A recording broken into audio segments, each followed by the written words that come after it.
Bismillahirrahmanirrahim. Assalamualaikum warahmatullahi wabarakatuh. Alhamdulillah, alhamdulillahi rabbil alamin. Wassalatu wassalamu ala asrafil anbiya'i wal mursalin wa ala alihi wa sahbihi ajmain. Amma ba'du. أشهد أن لا إله إلا الله وحده لا شريك له إلها واحدا وربا شهيدا لا معبود سواه ونحن له مسلمون. Yang pertama Yang pertama dan yang paling utama, marilah kita panjatkan puji dan syukur kita atas kehadirat Allah Subhanahu wa Ta'ala, yang mana pada kesempatan kali ini kita masih diberikannya nikmat berupa nikmat kesehatan, nikmat kelapangan waktu, dan lain sebagainya. Selawat berangkaikan salam, tak bosan dan tak jenuhnya kita hadiahkan kepada junjungan Nabi besar kita Muhammad Sallallahu Alaihi Wasallam. Allahumma sholli wa sallim wa barik alaihi. Semoga kita mendapatkan syafaatnya di yaumil akhir kelak. Amin, amin, ya rabbal alamin.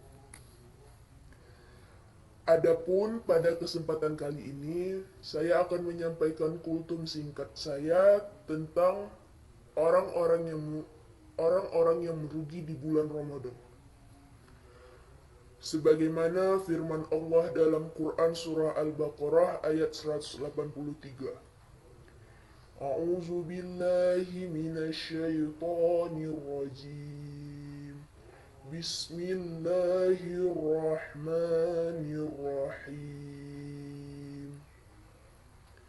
Ya ayyuhallazina amanu kutiba alaikumusiyam kama kutiba alal ladzina min qablikum la'allakum tattaqun.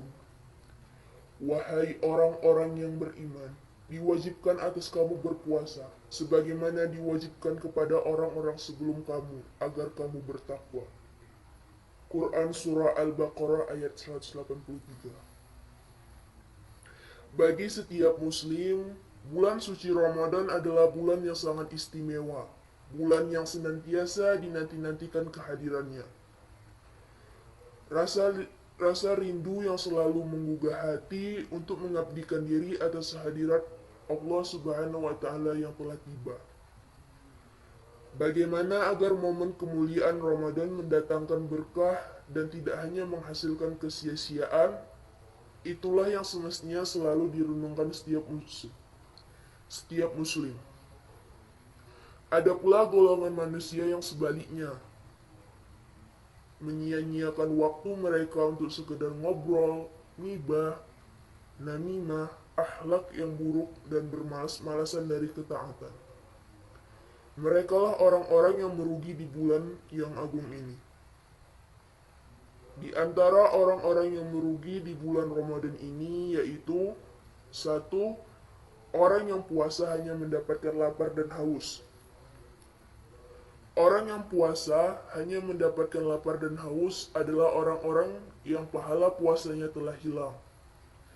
Hal ini karena mereka melakukan hal-hal seperti berdusta, bergunjing, serta melihat aurat lawan jenis dengan hawa nafsu.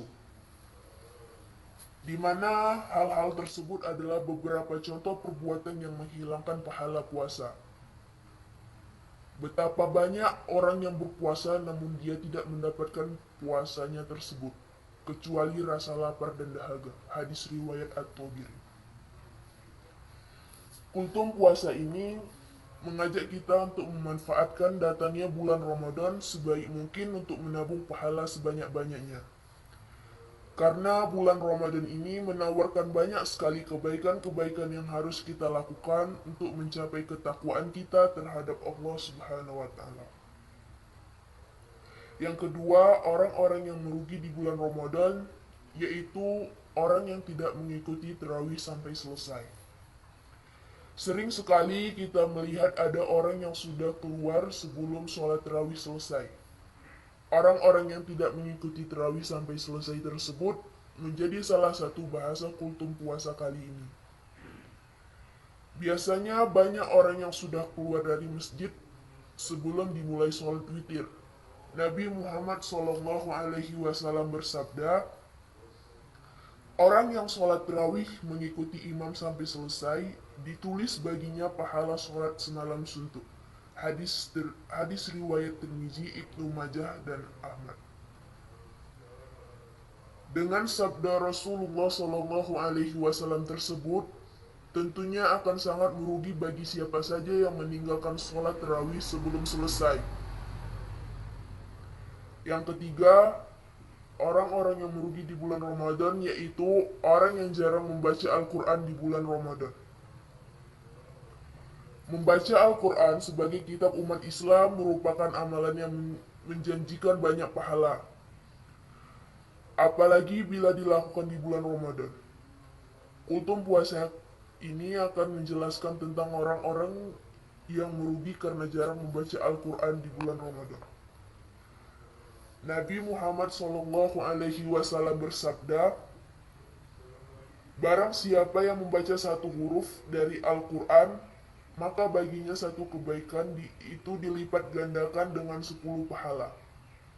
Aku tidak mengatakan alif lam mim adalah satu huruf, akan tetapi alif satu huruf, lam satu huruf, dan mim satu huruf. Hadis riwayat Tirmizi.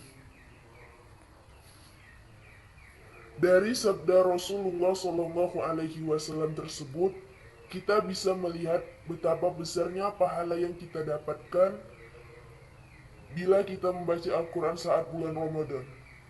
Jadi, di kultum puasa kali ini, membaca Al-Quran sudah seharusnya menjadi salah satu hal rutin yang kita kerjakan di bulan Ramadan. Oleh karena itu, setidaknya kita bisa mengamalkan baca Al-Quran serutin mungkin. Banyak juga orang yang membuat target menghatamkan Al-Quran di bulan Ramadan ini. Kita bisa membaca Al-Quran setelah berbuka puasa, setelah tarawih, serta menjelang imsak. Yang keempat, yang terakhir, orang-orang yang merugi di bulan Ramadan yaitu orang yang tidak menjaga sholatnya. Sebagaimana firman Allah dalam Quran Surah Maryam ayat 59. A'udzu billahi minasyaitonir rajim. Bismillahirrahmanirrahim. فخلف من بعدهم خلف أضاعوا الصلاة واتبعوا الشهوات فسوف يلقون غيا. Maka datanglah sesudah mereka pengganti yang buruk yang menyia-nyiakan sholat dan menuruti hawa nafsu. Mereka kelak akan menemui kesesatan. Quran Surah Maryam ayat 59.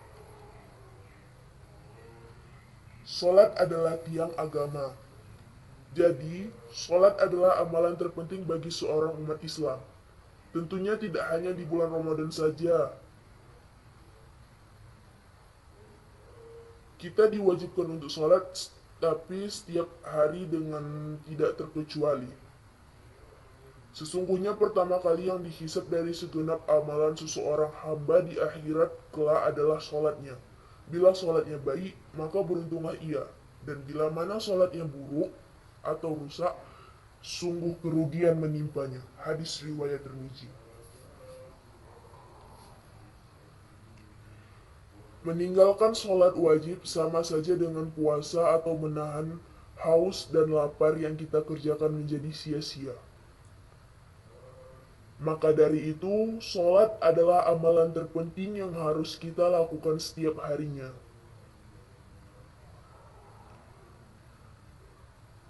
Cukup sekianlah kultum puasa singkat tentang orang-orang merugi di bulan Ramadan.